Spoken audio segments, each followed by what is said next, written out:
El mensaje de esta mañana se llama Los testigos de Jesús. No los testigos de Jehová, los testigos de Jesús.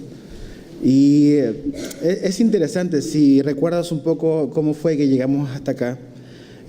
Toda esta conversación y esta interacción que Jesús está teniendo con estos judíos religiosos fue básicamente porque Jesús sanó a un cojo en el día de reposo, en el día sábado, y porque Jesús afirmó básicamente ser igual al Padre, ¿no? Ser igual a Dios, y se igualó. Entonces eso trajo mucha polémica y una discusión bien grande entre Jesús y los religiosos. Y la semana pasada vimos cómo Jesús empieza a hablar del tipo de relación que Él tiene con el Padre para validar pues básicamente su autoridad y su identidad. Y Jesús continúa, es como la continuación, es todo un flujo de ideas, pero vamos a ver aquí que Jesús va a llamar y va a hablar de diferentes cosas que dan testimonio de su identidad y de su autoridad.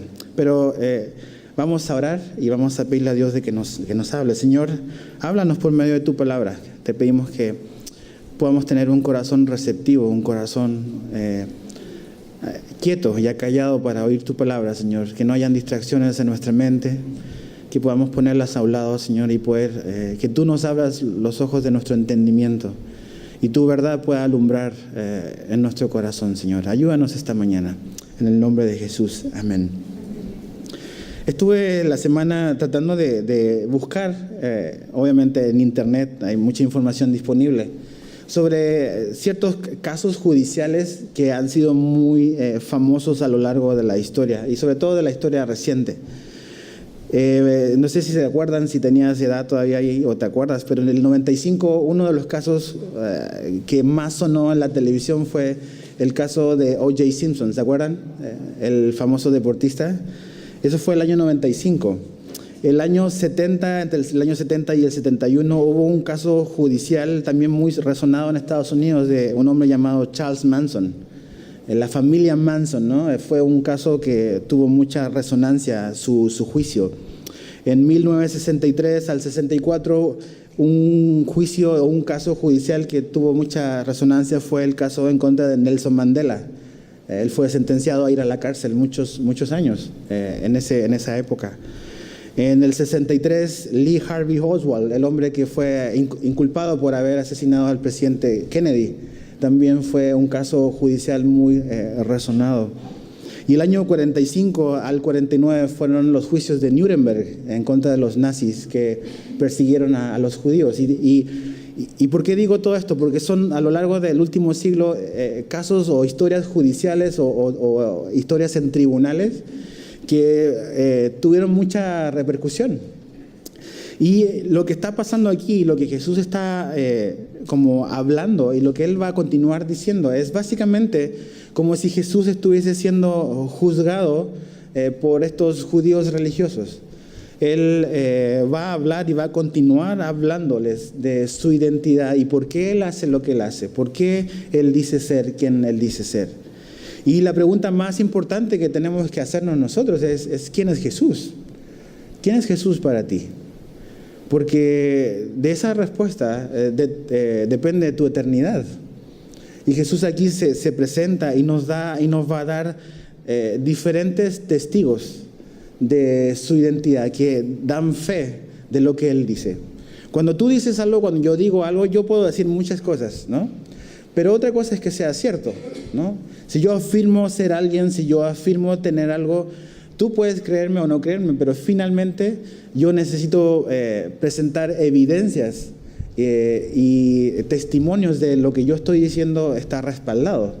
Y es lo que Jesús hace en esta sección. Él va, como si nos imaginásemos que Jesús está en un tribunal y estos hombres, estos judíos, estos religiosos están inculpándolo. Ya vimos que quieren perseguir a Jesús para matarlo derechamente.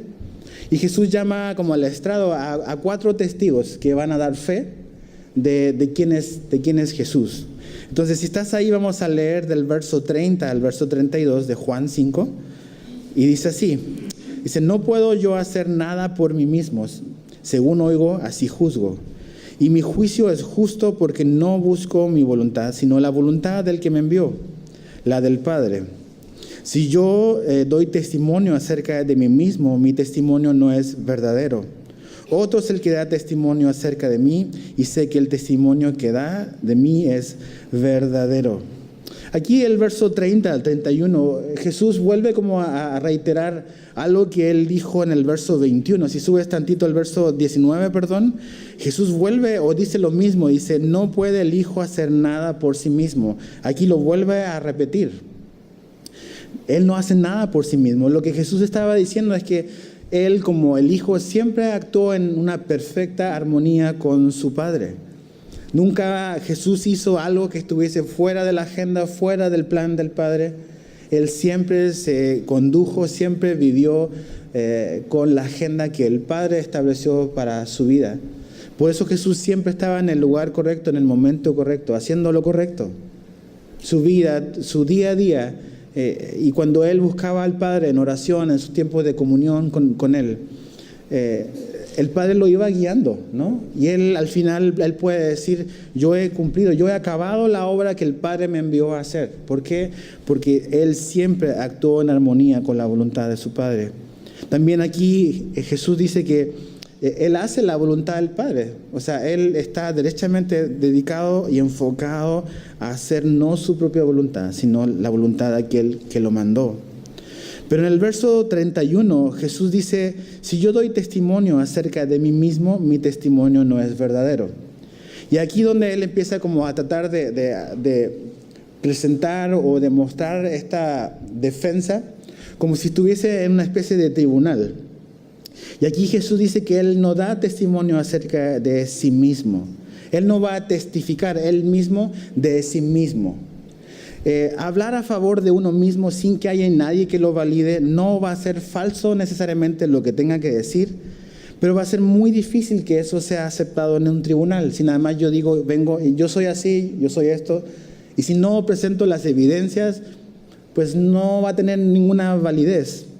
Ahora, no está diciendo que la palabra de Jesús no vale, porque vamos a ver más adelante en los siguientes capítulos de que Jesús va a decir que su testimonio es verdadero. O sea, que lo que Él dice de sí mismo es de verdad. Entonces, aquí Él no es que está contradiciendo lo que va a decir más adelante. Lo que Jesús está diciendo aquí es que ya que Él está siendo como que juzgado y señalado y apuntado como una especie de tribunal, Él no va a hablar sobre sí mismo, va a dejar que otros hablen y den testimonios de sí. Ahora, la ley como de los rabinos, la ley de los judíos religiosos, determinaba que para poder como juzgar a alguien y como condenar a una persona, tenían que haber mínimo dos testigos. Tú puedes leer eso en Deuteronomio 17:6 y en Deuteronomio 19:15.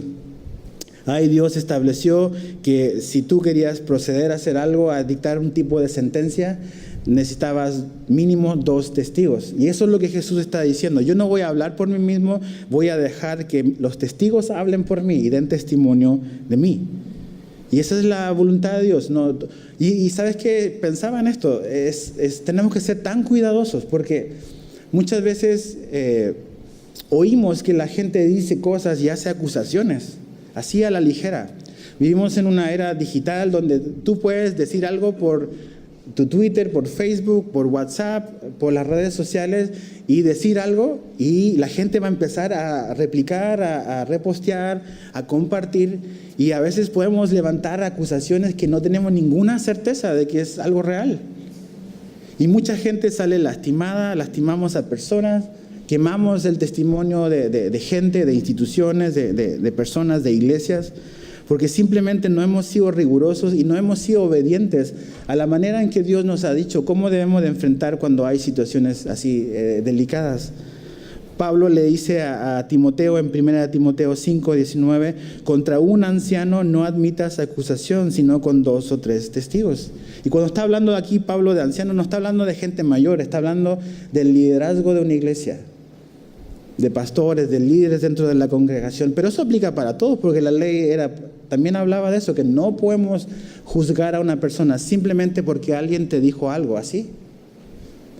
Y sabes, pues si nosotros no cortamos eso, si siempre prestamos atención a la gente que anda murmurando, por eso que los chismes se propagan, porque no le ponemos un alto a lo que la gente a veces quiere decir o no sabe lo que está diciendo. Entonces Jesús dice, yo no voy a hablar por mí mismo en esta ocasión, voy a dejar que los testigos hablen por mí. Y él dice que hay alguien que da testimonio de sí mismo. Fíjate el verso 32. Otro es el que da testimonio acerca de mí. Y sé que el testimonio que da de mí es verdadero. Ahí dice otro. No lo identifica luego. Pero ¿quién es este otro? Vamos a bajar al final, a la parte posterior o final de este capítulo, y vamos a ver que ese otro es el Padre. Jesús está hablando del Padre aquí. Lo vamos a estudiar un poquito a profundidad, un poquito más adelante. Pero ese otro que Jesús está diciendo aquí, ese otro es el Padre. El Padre es uno de los testigos que Jesús va a subir como a la tribuna para dar fe de él. Ahora fíjate el verso 33 al 35. Vosotros enviasteis mensajeros a Juan, y él dio testimonio de la verdad. Pero yo no recibo testimonio de hombre alguno, mas digo esto, para que vosotros seáis salvos. Él era antorcha que ardía y alumbraba, y vosotros quisisteis regocijaros por un tiempo en su luz. Aquí aparece el primer testigo explícitamente revelado por Jesús. ¿Quién es el primero que da testimonio de Jesús? Es Juan el Bautista. De hecho, si tú lees esta porción, hay una palabra que se repite muchas veces, que es testimonio o testigo. Y cuando tú lees en la Biblia y estás leyendo una porción y una palabra se repite mucho, ese es el énfasis que Dios está dando en esa porción. Es como si usara así un Sharpie o un destacador y empezaras a marcar. Cuando Dios repite las cosas es porque algo nos quiere decir. Entonces, la palabra importante y clave en esta porción es testimonio o testigo. Y el primer testigo que Jesús llama para dar fe de él es Juan el Bautista. ¿Quién era Juan el Bautista? Lo vimos hace poco, un par de semanas. Juan el Bautista fue un hombre que básicamente su ministerio fue apuntar hacia Jesús. Apuntar hacia Jesús. Mira, acompáñame a Juan capítulo 1, vamos a retroceder en el mismo evangelio. Juan capítulo 1, verso 19. Juan 1, 19 dice, este es el testimonio de Juan, cuando los judíos enviaron de Jerusalén sacerdotes y levitas para que le preguntasen, ¿tú quién eres? Confesó y no negó, sino confesó, yo no soy el Cristo. Después si bajas al verso 29, dice, el siguiente día vio Juan el Bautista, a Jesús que venía a él y dijo, he aquí el Cordero de Dios que quita el pecado del mundo. El testimonio de Juan fue apuntar hacia Jesús. Fue apuntar hacia Jesús. Y si te fijas aquí, dice Jesús de que en el verso 34, de que esto fue para que ellos fuesen salvos. El propósito por el cual Dios manda a Juan el Bautista es a prepararle el camino a Jesús. Es para que la gente estuviese preparada para cuando Jesús apareciese en escena.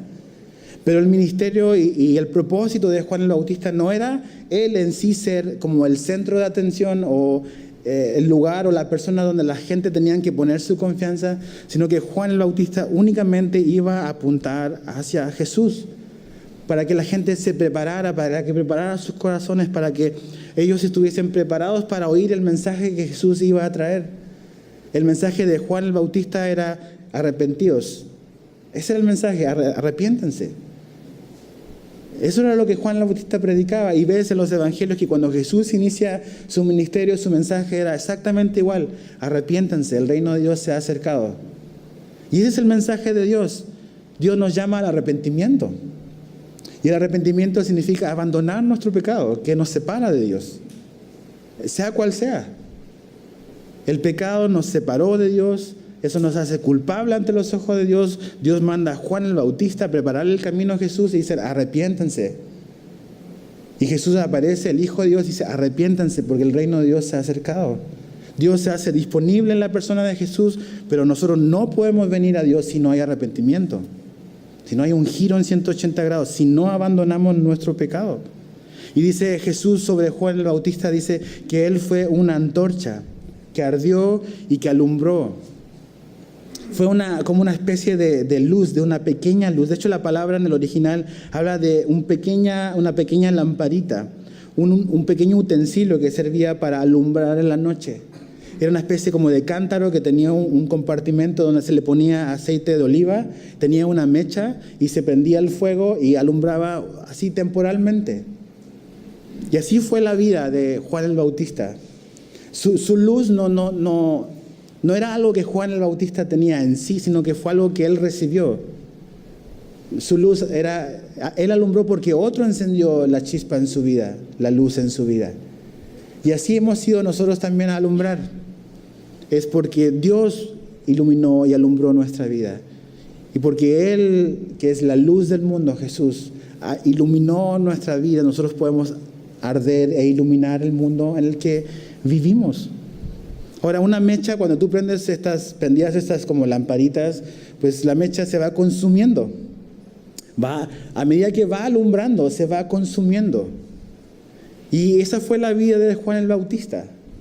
La gente estaba impresionada con su mensaje, con su manera de vivir, su integridad, pero eso también significó un precio para Juan el Bautista. O sea, él iluminó, pero fue consumido.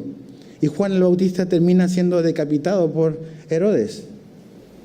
Y ¿sabes qué? Necesitamos pensar en esa cosa, no que vamos a ser decapitados necesariamente, pero si realmente queremos alumbrar, eso significa que también podemos ser consumidos. Y que mientras estoy alumbrando, hay un precio, hay algo que está pasando, ¿no? A lo mejor la desaprobación de alguien en tu familia, a lo mejor la desaprobación o la crítica en alguien en tu trabajo. O sea, va alumbrando, pero va también consumiéndose, va desapareciendo. Y su luz fue temporal, pero su propósito, como dice Jesús y como Juan los dejó claro desde el inicio, yo no soy el Cristo, yo nada más vengo a preparar el camino.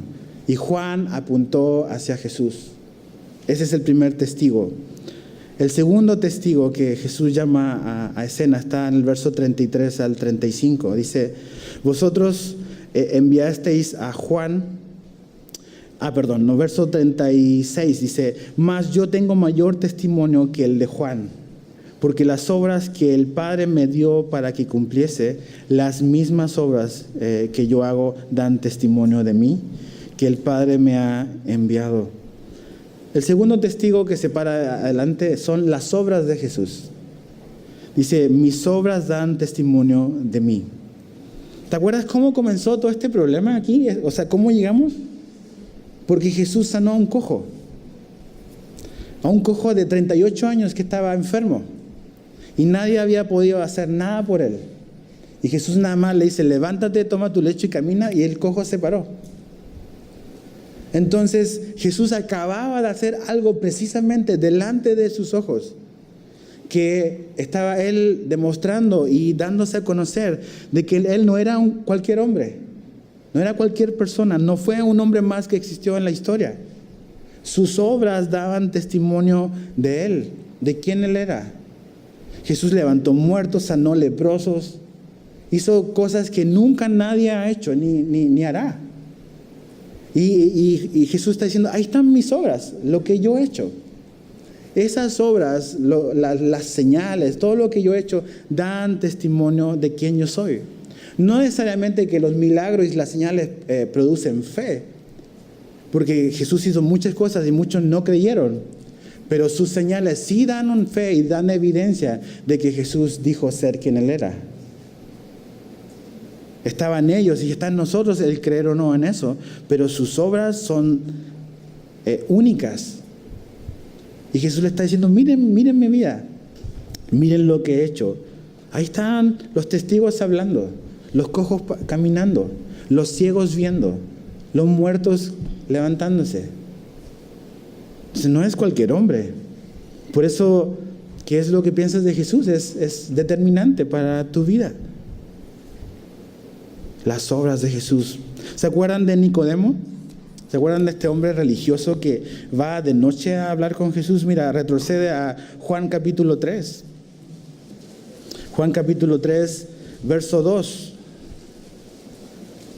Vamos a leer el 1 y el 2. Y fíjate lo que Nicodemo, uno del mismo grupo de estos religiosos que están ahora cuestionando a Jesús, dice, había un hombre de los fariseos que se llamaba Nicodemo, un principal entre los judíos. Eso quiere decir de que era un líder, un principal entre los judíos. Este vino a Jesús de noche y le dijo, Rabí, sabemos que has venido de Dios como maestro, porque nadie puede hacer estas señales que tú haces si no está Dios con él. Nicodemo, y sabes que Nicodemo no habla solamente a nombre de él, dice, sabemos. ¿Y quién es él? Es un principal, es un religioso líder. Entonces seguramente ahí en sus conversaciones de estos judíos religiosos, ellos estaban viendo que Jesús estaba haciendo todas estas cosas y su deducción y su conclusión fue, o sea, nadie que no tenga el respaldo de Dios puede hacer este tipo de cosas. Sabemos de que ha venido de Dios. Y cuando Nicodemo vio la vida y el ministerio de Jesús, dijo, es imposible que este hombre haga lo que haga si Dios no lo ha respaldado. Entonces cuando Jesús dice, mis obras dan testimonio de mí, Nicodemo lo captó, lo entendió. Y de hecho Nicodemo, al él haber comprendido y el haber visto, está condenando a los demás. Porque las obras de Jesús fueron tan evidentes que incluso un principal entre los judíos pudo entender de que era imposible de que Jesús fuese un simple hombre y que Dios no estaba con él. No hay ningún otro hombre en la historia que haya hecho lo que Jesús hizo. Estudia la vida de hombres que comenzaron sistemas de fe o religiones, y vas a darte cuenta si realmente los estudias a profundidad. Y no nada más repites lo que alguien te contó por ahí. Te vas a dar cuenta que las obras de Jesús son totalmente, lo ponen a él en un lugar donde nadie puede estar. Y un día la Biblia dice que todos se van a doblar su rodilla ante él. Mahoma va a doblar su rodilla ante Jesús. Buda va a doblar su rodilla ante Jesús. Todos van a doblar su rodilla ante Jesús. Entonces, Jesús es único y sus obras dan testimonio de él.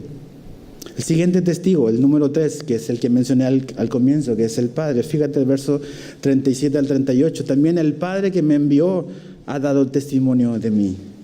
Nunca habéis oído su voz, ni habéis visto su aspecto, ni tenéis su palabra morando en vosotros, porque a quien Él envió, vosotros no creéis.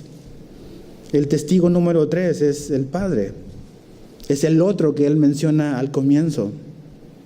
Y el testimonio del Padre es, de acuerdo a lo que dice en el verso 32, es verdadero. Y de acuerdo a lo que dice en el verso 36, es superior. Es verdadero y es superior. Es superior al testimonio que da Juan el Bautista. El testimonio que el Padre dio, o sea, cómo el Padre validó a su Hijo, es un testimonio superior al que cualquier otra persona puede dar sobre Jesús. Ahora la pregunta sería, ¿cómo el Padre dio testimonio del Hijo? Vamos a Marcos, al Evangelio de Marcos. El segundo Evangelio, avanza hacia tu izquierda. El primer capítulo, Marcos 1, verso 11. Es la escena cuando Jesús va a ser bautizado por Juan el Bautista precisamente. Dice, y vino una voz de los cielos que decía, ¿qué dice ahí? Tú eres mi Hijo amado, en ti tengo complacencia. Ahí está la validación del Padre para con el Hijo. El Padre se hizo presente, el Padre se dio a conocer, el Padre habló de una manera audible para que la gente supiera en ese momento de que esa persona que se estaba bautizando en el río Jordán era efectivamente el Hijo de Dios. Así el Padre da testimonio de su Hijo. Pero no solamente así. Acompáñame ahora a Primera de Juan, avanza hacia tu derecha, casi al final de la Biblia. Primera de Juan, capítulo 5.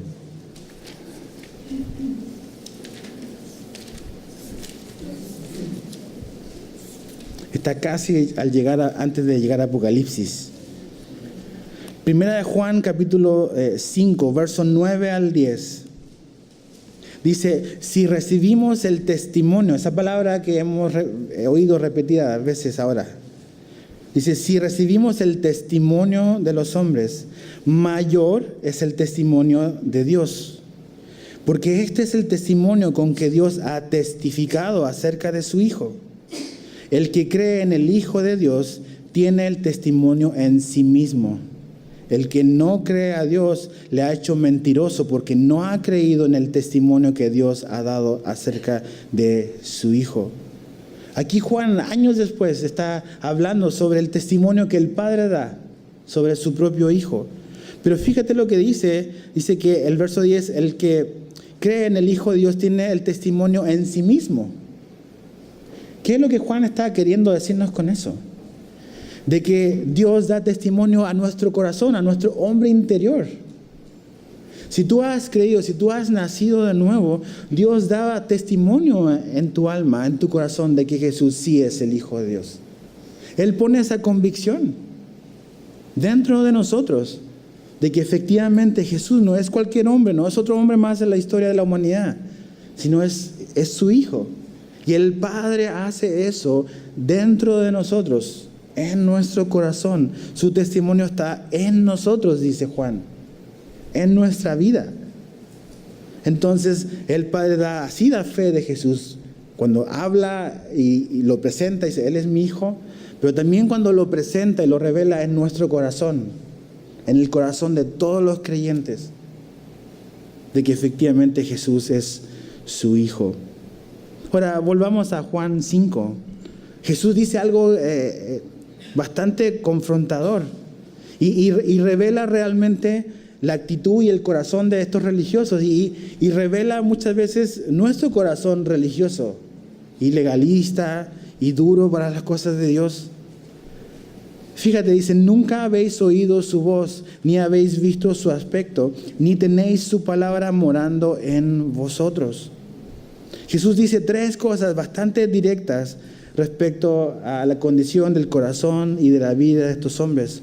Ustedes están ciegos, están sordos y están indiferentes al testimonio del Padre. No es que Dios no ha hablado, no es que Dios no está mostrando las cosas. Es que ustedes deciden permanecer siendo ciegos, sordos e indiferentes al testimonio del Padre. ¿Y sabes qué? Dice, ustedes nunca han oído su voz, les dice.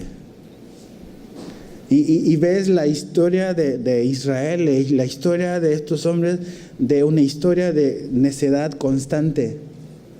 De cuántas cosas Dios tuvo que hacer para al pueblo que Él amó, que Él ama, no que dejó de amar, que Él ama, que Él apartó para sí. La dureza de su corazón. Dice, ustedes no oyen, no han oído su voz. No han visto su aspecto, no saben cómo es la apariencia de Dios. Mira, Juan, vamos a movernos varios versículos. Juan 14, al final de su ministerio, Jesús dice lo siguiente, Juan 14, verso 8 al 9. Felipe le dijo, Señor, muéstranos al Padre y nos basta. Imagínate, está al final. O sea, ha estado con Jesús 3 años, más de 3 años, y Felipe se manda esta declaración así como que, si vemos al Padre ya, ahora sí basta. Y Jesús le dijo, ¿tanto tiempo hace que estoy con vosotros y no me has conocido, Felipe? El que me ha visto a mí, ha visto al Padre. ¿Cómo pues dices tú, muéstranos al Padre? El Padre no es lo mismo, no es la misma persona que el Hijo y no es la misma persona que el Espíritu Santo. La Trinidad son 3 personas en un solo Dios. Es algo difícil de asimilar con la razón, pero es la verdad que la Biblia nos revela y Dios se revela a sí mismo de Él. Pero Jesús está diciendo, si nosotros hemos visto a Jesús, podemos conocer quién es el Padre, quién es Dios. Por eso Jesús, veíamos la semana pasada de que no podemos decir tal cosa como yo creo en Dios, pero no creo en Jesús. O sea, no, Dios no te dio a ti, no me dio a mí la libertad de decir qué quiero y qué no quiero. Y yo armar mi propia religión en base a mis gustos, ¿no? Como mezclar un poquito de todo y sí, Jesús es un gran maestro, pero dijo cosas del pecado, mejor eso no. Y yo me armo mi propia religión y mi propia idea. Eso no es cristianismo, es falsa espiritualidad.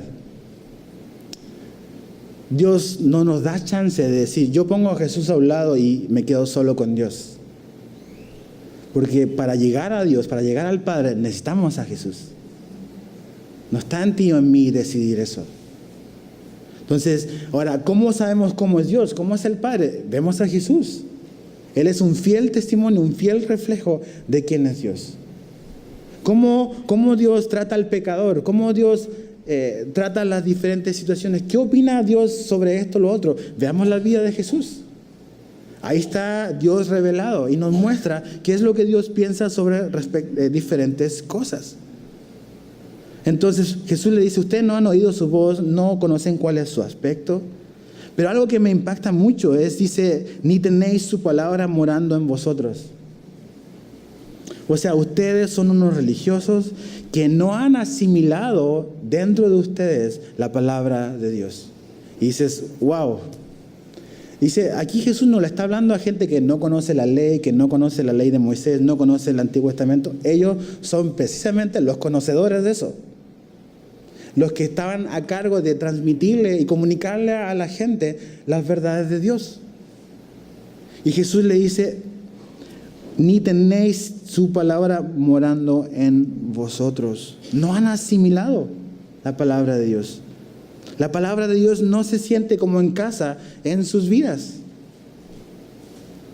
¿Y sabes qué? Eso nos debe de hacer pensar, ¿qué es lo que hacemos con todo lo que oímos? Con todo lo que vamos aprendiendo, con todo lo que Dios te quiere hablar por medio de la Escritura. ¿Lo estamos asimilando o nada más somos oidores olvidadizos? Que no lo hacemos nuestro. Hemos acumulado un montón de cosas, un montón de información, pero no está grabada, no está guardada en nuestro corazón. Si esa es tu condición, estás en el grupo de estos fariseos. Información por sí sola no significa transformación de las vidas. Yo puedo saber, tú puedes saber mucho sobre la Biblia, pero si yo no la obedezco, si yo no entiendo de qué me habla la Biblia, soy igual que ellos, exactamente igual. Y fíjate lo que dice Jesús. Dice, no tenéis su palabra morando en vosotros porque a quien Él envió vosotros no creéis. Ahí da la razón por la cual ellos no han oído su voz, no han visto su aspecto y la palabra de Dios no mora en sus vidas. ¿Por qué? Porque no quieren creer. Porque no quieren creer. Esa es la razón por la cual no pueden escuchar la voz de Dios. No porque Dios está jugando a las escondidas con ellos. Dios no quiere jugar a las escondidas con nosotros. Dios quiere hablarte. Dios quiere hablarme. Dios quiere revelarse a mi vida. Pero digo, yo no veo a Dios. Entonces la pregunta es, ¿crees en Dios? ¿Crees en Jesús? Porque aquí dice que el que yo no crea hace que yo no oiga, no vea y no asimile su palabra en mi vida. Uno dice, no, ver para creer. Aquí es al revés. Jesús dice, ustedes no ven, no oyen porque no han creído. ¿Sabes qué? La incredulidad es un pecado imperdonable. Ese es el pecado imperdonable que Jesús habla en la Biblia. El blasfemar en contra del Espíritu Santo, que es el pecado imperdonable, la gente lo ha mal entendido mucho tiempo. Muchas veces estos falsos maestros que hacen cosas raras y engañan a la gente, cuando tú los vas y los confrontas, le dicen, no, me estás acusando, estás blasfemando en contra del Espíritu Santo. Y uno a veces por temor dice, ay, mejor no digo nada porque no vaya a hacer cosas que vaya a blasfemar en contra del Espíritu Santo. Pero para blasfemar en contra de alguien necesitamos saber quién es esa persona, cuál es su función. Y Jesús dijo que el Espíritu Santo iba a venir a convencer al mundo de pecado, de justicia y de juicio. Y el Espíritu Santo nos va a apuntar y nos va a llevar a Jesús. Y yo blasfemo en contra del Espíritu Santo, hablo mal de Él. Lo resisto cuando no me dejo convencer de la razón por la cual Dios le envía, que es llevarme a Jesús. Entonces, hay un pecado que no se va a perdonar. Es el pecado que va a llevar a las personas a la condenación eterna. ¿Y sabes cómo se llama? No es alcohol, no es eso. Se llama incredulidad. Porque todos los demás pecados se pueden perdonar, pero si yo no dejo de ser incrédulo, ¿cómo voy a poder venir a la salvación? Yo debo de creer. Necesitamos creer en Jesús. Esa es la única manera de la salvación. Dice, ustedes no creen, vosotros no creéis. Esa palabra tan importante que Juan repite más de 100 veces en su evangelio, creer. Necesitamos creer. Ahora fíjate el verso 39, aquí está el cuarto testigo. Escudriñad las Escrituras, porque a vosotros os parece que en ellas tenéis la vida eterna, y ellas son las que dan testimonio de mí. El testigo número 4 es las Escrituras. Y dice, las Escrituras tienen la vida eterna, porque tienen la vida eterna al dar testimonio de quién es Jesús. ¿Y sabes qué? Quiero como que vincular esto con lo que dije recién. Una vida de estudio por sí sola no te va a dar la salvación. La salvación te la da Jesús. Tú puedes pasar toda tu vida estudiando la Biblia sin necesariamente significar que eso signifique que eres un hombre o una persona salva. Estos hombres dedicaban toda su vida a estudiar las Escrituras y no eran salvos. Entonces no nos confundamos, mis amigos, mis hermanos. Una vida de estudio por sí sola no significa salvación. Jesús es salvación. Yo puedo conocer lo que la Biblia dice en el hebreo, y hay mucha gente que dice, no, tú no conoces el hebreo como yo lo conozco. O tú no conoces el Nuevo Testamento, yo sé leer griego. Y te pueden dar la definición, la explicación de las palabras en el original, en el hebreo, en el griego, y perderse por completo el mensaje y la persona de la cual están hablando. Porque si yo cuando estoy estudiando y nada más me quedo en las palabras, en el significado, y wow, y sí, mira, estoy aprendiendo, y quiero impresionar a los demás, pero dejé y no capté el mensaje que es Dios revelándose a nosotros, conocer a Dios. No soy salvo. No soy salvo. Puedo leer este libro y conocer, y acumular mucho texto, mucha información y desconocer al autor. Entonces, cuando vamos a la Biblia, cuando agarramos este libro, lo queremos hacer con el propósito de poder conocer a Dios. Conocer quién es Él, conocer lo que Él dice de nosotros, conocer lo que Él tiene para nosotros. No nada más por saber hebreo, por saber griego, por saber un montón de cosas, sino para poder conocerlo. Porque Dios le ha placido darse a conocer a nosotros. Él quiere que le conozcamos. Entonces, estos hombres de su infancia, desde muy temprana edad, dedicaban toda su vida, todo su esfuerzo a estudiar. Y aquí los ves lejísimos de Dios. Y Jesús le está diciendo, estudiaron mal. Imagínate todos tus años de carrera, de haber invertido recursos, de esfuerzos, para decirte, perdiste el punto. Estudiaste mal toda tu vida. Es increíble, ¿no? Por eso Pablo dice, mira, todo lo que yo era antes lo cuento por basura. Es fuerte lo que Pablo dice sobre sí mismo en Filipenses. Pero aquí Jesús dice, mira, si tú realmente estudiases bien las Escrituras, te darías cuenta de que las Escrituras hablan de mí. Y siempre tenemos que leer la Biblia con ese filtro en nuestros ojos y en nuestro corazón. Dios nos quiere hablar sobre Jesús en el Antiguo Testamento. A veces no, en el Antiguo Testamento era para los judíos. No podemos entender la salvación si quitamos el Antiguo Testamento de la Biblia. Lo necesitamos. No somos judíos, no practicamos sus ceremonias religiosas. Pero en el Antiguo Testamento vemos el plan de redención del hombre, de la salvación, cómo Dios va preparando todas las cosas para alcanzarnos. Mira lo que Jesús le dijo a sus discípulos. Lucas 24. Retrocede hacia Lucas, el libro que está antes de Juan. Jesús ha resucitado y Jesús se le aparece a dos de sus discípulos camino a Emaús.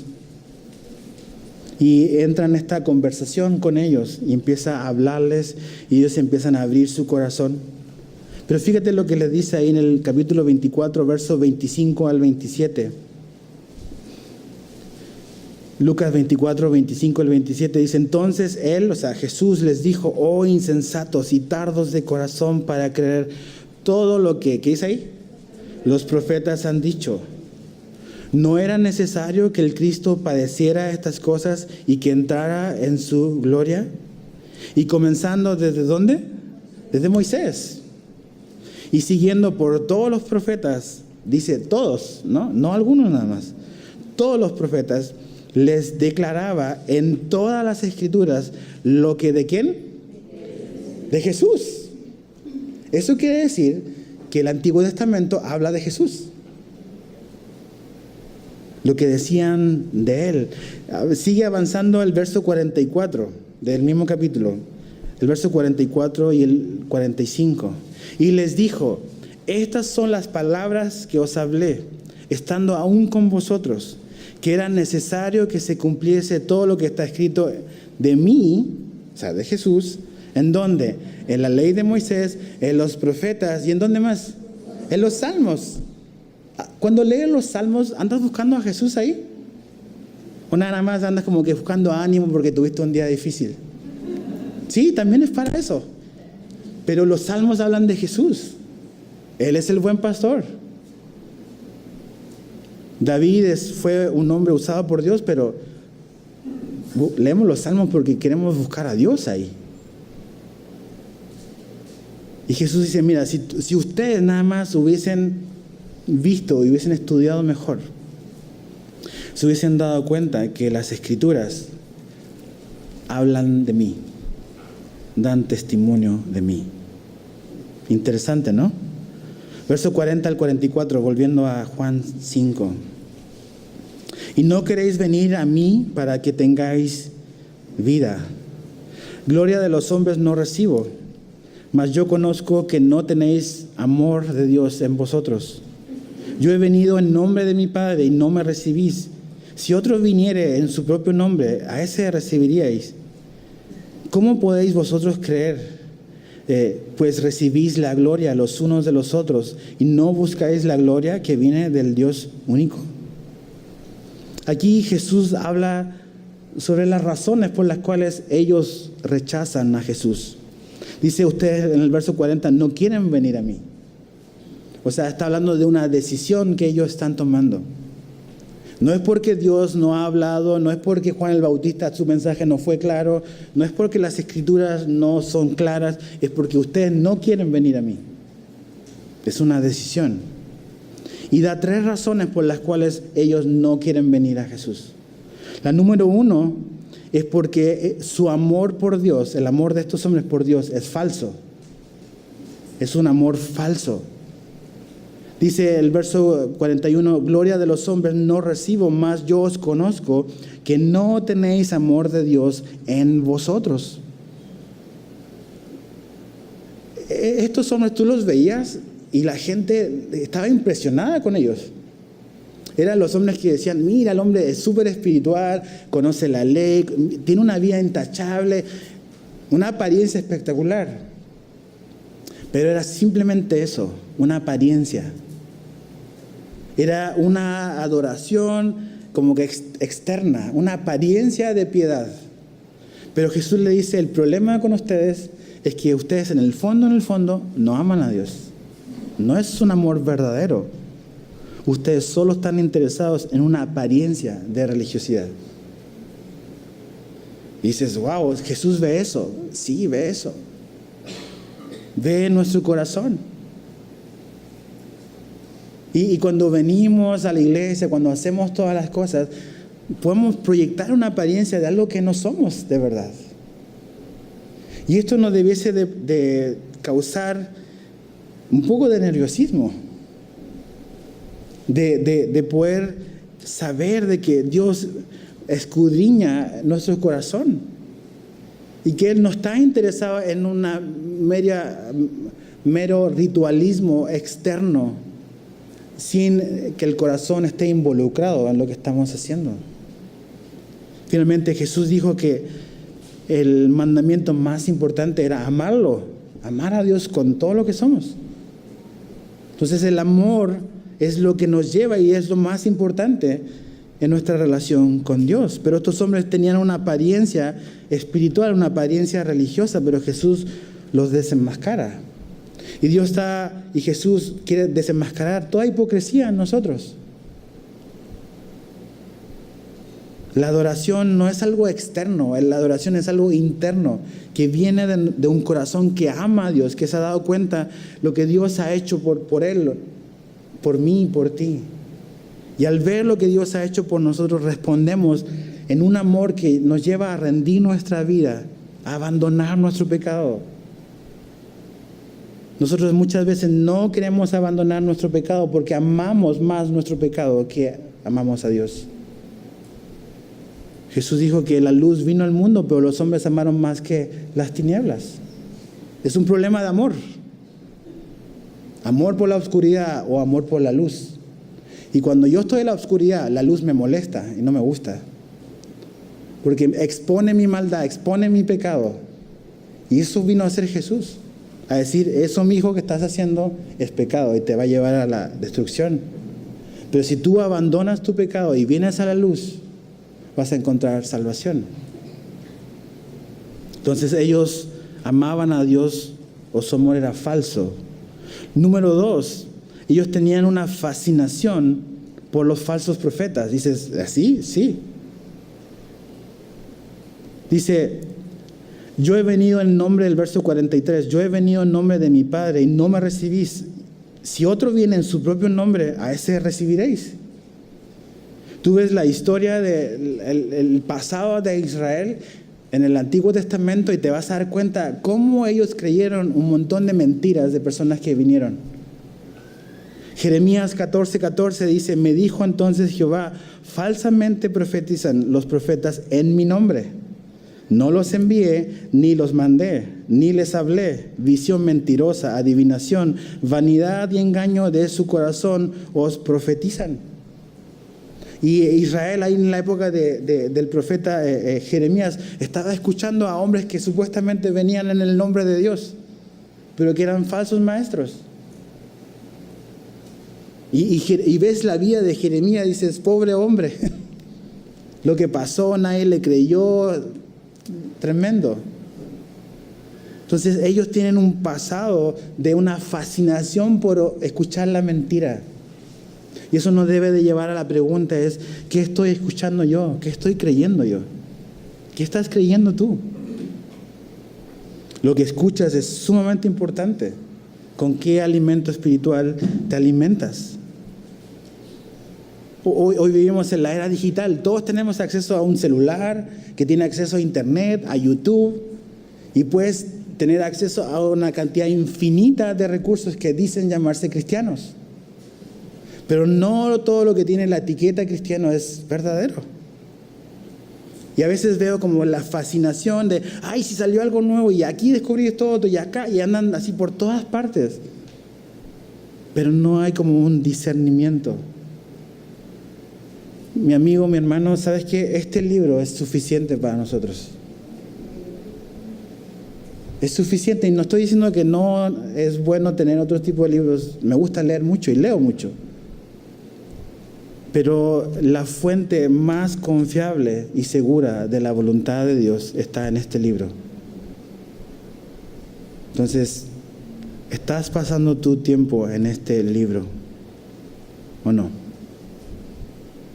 La tercera, y algo que es una razón por la cual la gente no cree, está ahí en el verso 44. ¿Cómo podéis vosotros creer, pues recibís gloria los unos de los otros, y no buscáis la gloria que viene del Dios único?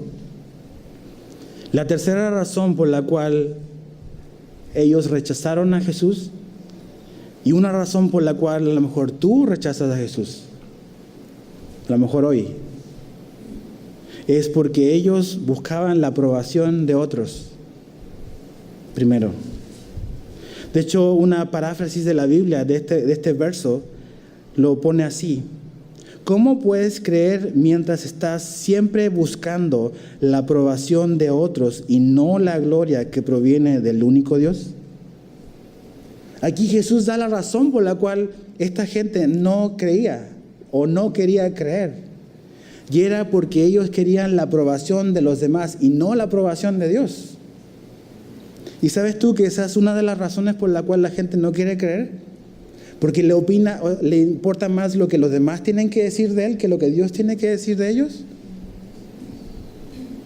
Entonces, pues, no voy a leer la Biblia porque a lo mejor en mi casa mis papás me van a juzgar y me van a decir cosas.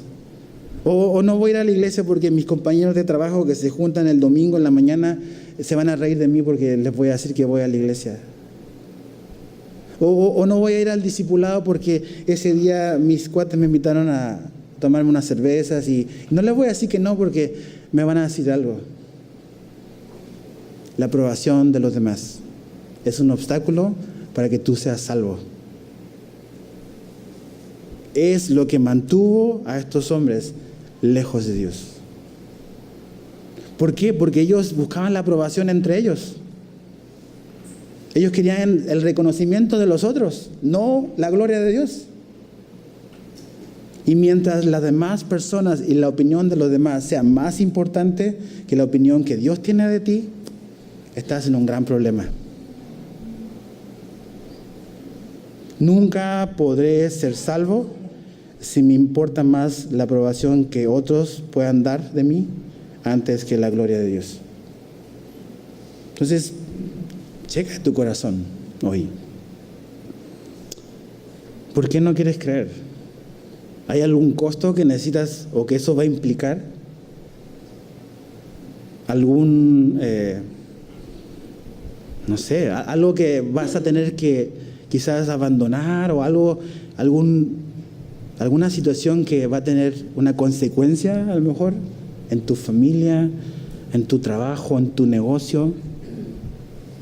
Créeme que lo que sea que eso sea, es incomparable a lo que Jesús te da y a lo que ganas en Cristo. Pero tienes que decidir, ¿qué es más importante para ti? ¿Lo que Jesús dice de ti o lo que los demás dicen de ti? Y cuando estás más interesado en lo que los demás dicen de ti, es porque te amas demasiado, porque te importa demasiado la opinión y la estima y cómo la demás gente te ve. Cuando realmente nos debiese de preocupar y nos debiese de interesar es qué es lo que Dios dice de mí, qué es lo que Jesús dice de mí. Y para terminar, verso 45 al 47, Jesús dice: no penséis que yo voy a acusaros delante del Padre. Hay quien nos acusa, Moisés, en quien tenéis vuestra esperanza. Porque si creyeseis a Moisés, me creeríais a mí, porque de mí escribió él. Pero si no creéis sus escritos, ¿cómo creeréis a mis palabras? Aquí es lo mismo que dije hace un rato. Las escrituras dan testimonio de Jesús. Moisés dio testimonio de Jesús. Los judíos presumían ser discípulos de Moisés. En una ocasión, ahí en el capítulo 9, Jesús sana a un ciego. Y viene toda la comitiva de judíos religiosos, ¿no? Empiezan a cuestionarlo, a interrogarlo. ¿Y quién hizo esto? ¿Y por qué? Y el ex ciego le dice, ¿ustedes quieren ser sus discípulos? ¿Quieren ser discípulos de Jesús? Y ¡pum! Así como que reaccionan, ¿no? Dicen, no. No queremos ser discípulos de Jesús. Nosotros somos discípulos de Moisés. Así, súper orgullosos. Pero ni siquiera Moisés entendían. Jesús le dice, si ustedes hubiesen entendido a Moisés, lo que él está diciendo, ustedes hubiesen creído en mí. Si pusieran tantito atención a lo que Moisés dijo, ustedes creerían que yo soy el Mesías. Y dice, yo no tengo por qué condenarlos. Moisés los condena. Moisés escribió de mí. Leyeron a Moisés, pero rechazaron al Salvador del cual le escribió Moisés. Dices, wow. Mira, Juan capítulo 1, verso 43 al 45. Dice, al siguiente día quiso Jesús ir a Galilea y halló a Felipe. Y le dijo, sígueme. Y Felipe era de Betsaida, la ciudad de Andrés y Pedro. Felipe halló a Natanael y le dijo, hemos hallado a aquel de quien escribió, ¿quién dice ahí? Moisés en la ley, así como los profetas, a Jesús, el hijo de José de Nazaret. Hay ahí un hombre que vio a Jesús en la ley de Moisés. Entonces, el problema de la incredulidad del hombre, y a lo mejor el problema de la incredulidad en tu corazón, no es porque no hay evidencias de quién es Jesús.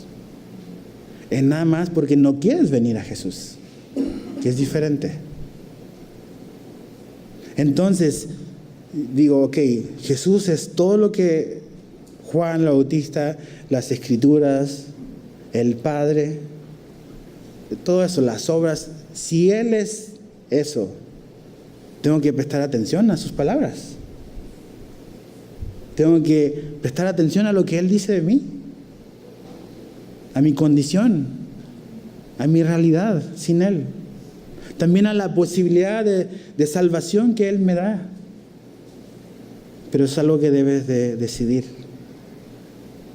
Si estás hoy caminando así en obscuridad, en tinieblas, si estás aferrado a tu pecado, abandónalo. Renuncia a eso. Ven a la luz, ven a la verdad, ven a Jesús. Cree en Él. Cree. Hay evidencias contundentes de que Él demostró ser aquel que Él dijo que era. Jesús se levantó de los muertos y resucitó. Y Él quiere que tú le puedas conocer. Todo esto Jesús lo hace para revelarse a nosotros, para mostrarse por quién es Él. ¿Qué vas a hacer con Jesús? Es la pregunta. ¿Qué vas a hacer con Él?